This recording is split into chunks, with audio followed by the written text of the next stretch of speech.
yari ang balita sa budas Nobyembre. Ako si Radyoman Razi Danyoso Bordon.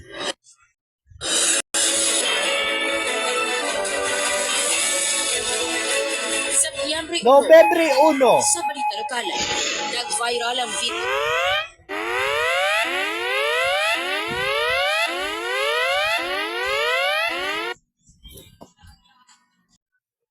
nga natabo sa Cubic Park sa Barangay San Rafael Manrio. Sa di nagpasanay sang buyayaw ang magputod kag ang nagpakilala nga abogada upod sa isa ka miyembro sang LGBTQ. Puto nga friend, puto nga driver naman na ako na nga. Wala nga aman kinala mo ko sa middle finger ko. Ang kabahin sang payag ni alias Pen, anay SB member sa isa ka banwa sa probinsya sang Iloilo na nalakip sa trending video sang ilinaway sa Cubic Park.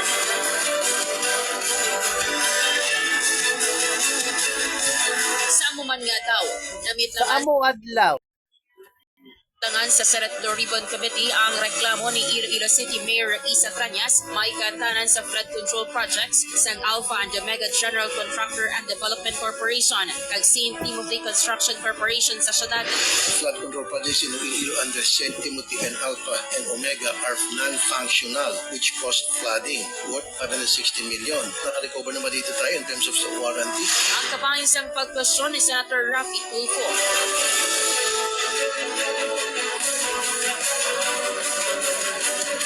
Septyembre 2. Sa amo Nobyembre 2. Sa balita lokal.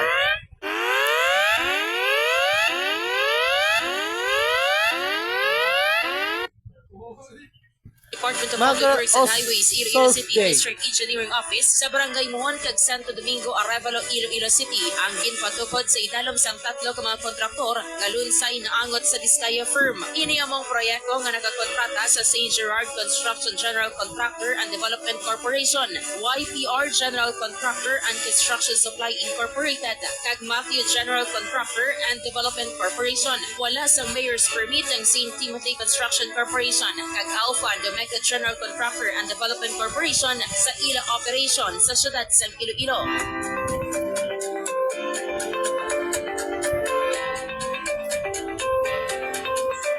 Sa negosyo, Sa amo pizza. in-revoke ang Philippine Contractors Accreditation Board o kung PCAB ang mga lisensya Sa amo pizza.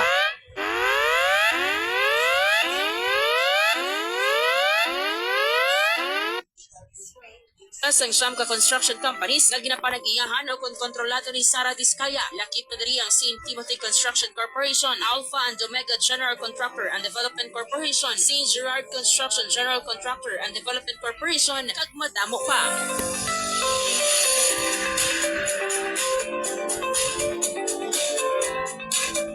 Septyembre 4. Nobyembre Sa balita 4. lokal, inkatig ni Mayor Isa Trañas nga failure ang waterway projects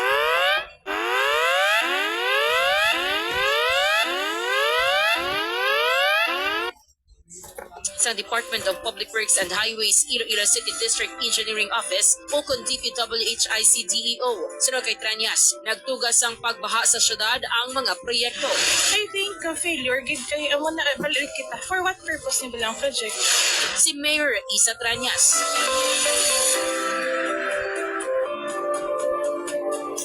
Septyembre 5. Nobyembre Sa balita lokal, 5.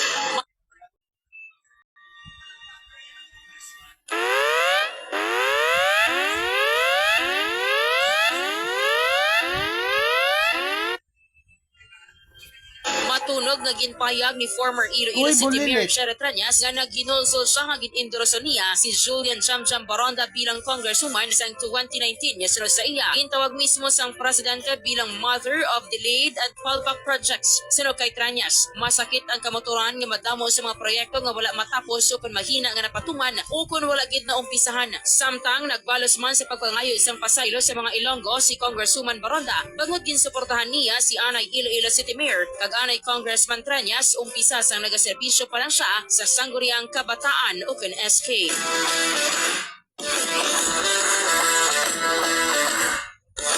September 6, sa Nobyembre balita sa 6. sports, naghimo siyang maragtas si Philippine tennis star Alex Yala bilang 11 nga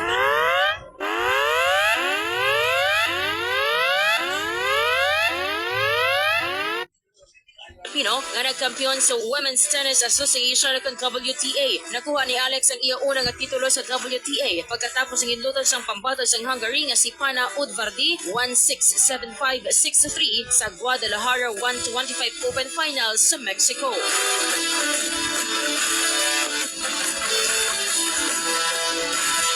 Sa balita nasyonal, nagpungko bilang Senate President si Senator Vicente Soto III bulos kay Senator Cheese Escudero. Sa plenary session sa Senado, gindasal ni Senator Mig Subiri nga bakantehan ang posisyon kag ginominate si Soto. Lakip sa iya kaugalingon, 15 ka mga senador ang nagboto pabor sa pagpungko ni Soto.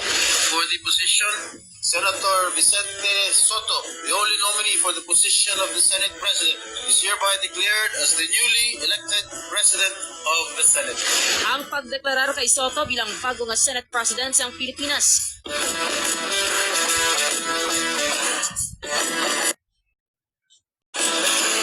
Septyembre 9. Sa balita Nobyembre nasyonal, 9. Sa balita ni Bulacan First District Logista. Engineer Bryce Hernandez nga